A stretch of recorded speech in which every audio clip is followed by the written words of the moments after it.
Japan एक ऐसा देश जो तकनीक में दुनिया को दिशा देता है, लेकिन आज वही जापान प्रकृति की सबसे बड़ी चुनौती के मुहाने पर खड़ा है। रात के सन्नाटे में अचानक धरती हिली और बस कुछ ही सेकंड में पूरा उत्तरी जापान दहशत से भर उठा। 7.5 तीव्रता के भूकंप ने लोगों को याद दिला दिया कि प्रकृति के आगे कोई भी ताकत छोटी है।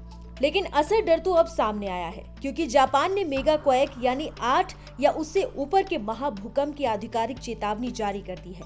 ये कोई साधारण चेतावनी नहीं है, बल्कि एक ऐसी एडवाइजरी है जो शायद आप किसी देश में सालों तक ना देखें।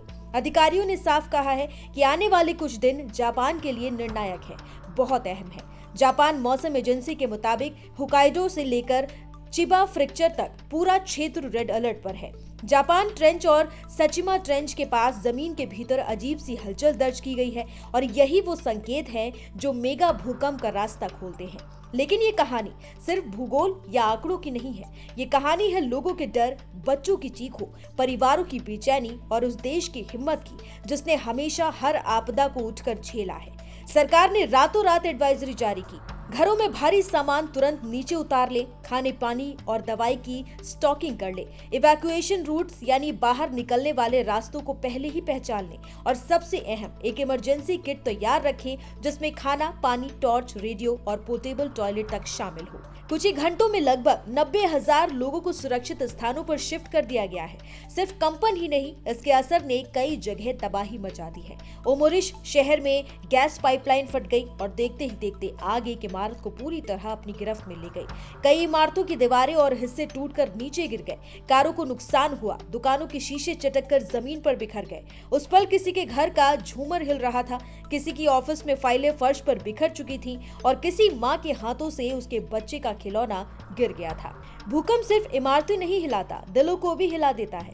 सरकार और एजेंसियों ने तुरंत आपातकालीन सेवाएं सक्रिय कर दी, राहत टीमों को तैनात किया गया, एम्बुलेंस, फायर ब्रिगेड और रेस्क्यू यूनिट्स पूरी सतर्कता के साथ मैदान में उतर गए।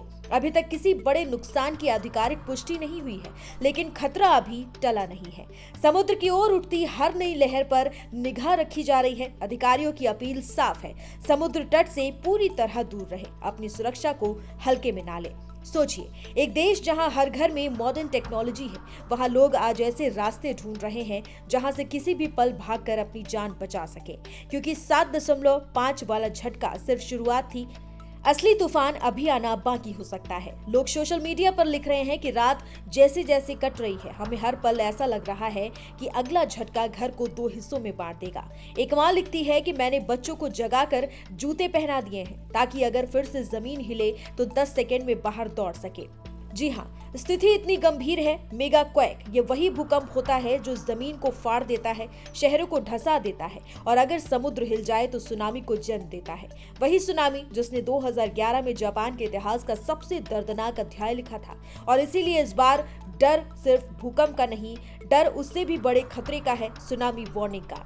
तटवर्ती इलाकों में सायरन बज रहे हैं, लोग पहाड़ों की ओर निकल रहे हैं और हर कोई ये दुआ कर रहा है कि प्रकृति का अगला वार जितना हो सके हल्का हो। लेकिन जापान की खासियत ही यही है, भूकंप आए, सुनामी आए, शहर टूट जाए, फिर भी ये देश खड़ा होता है, आगे बढ़ता है और दुनिया को दिखाता है कि हिम्मत कैसी होती है। आज जापान फिर उसी मोड़ पर खड़ा है। हम सबकी प्रार्थनाएं, दुआएं और उम्मीदें जापान के साथ हैं, क्योंकि आने वाले कुछ दिन सिर्फ उनके लिए नहीं, पूरी दुनिया के लिए बहुत महत्वपूर्ण होने वाले हैं।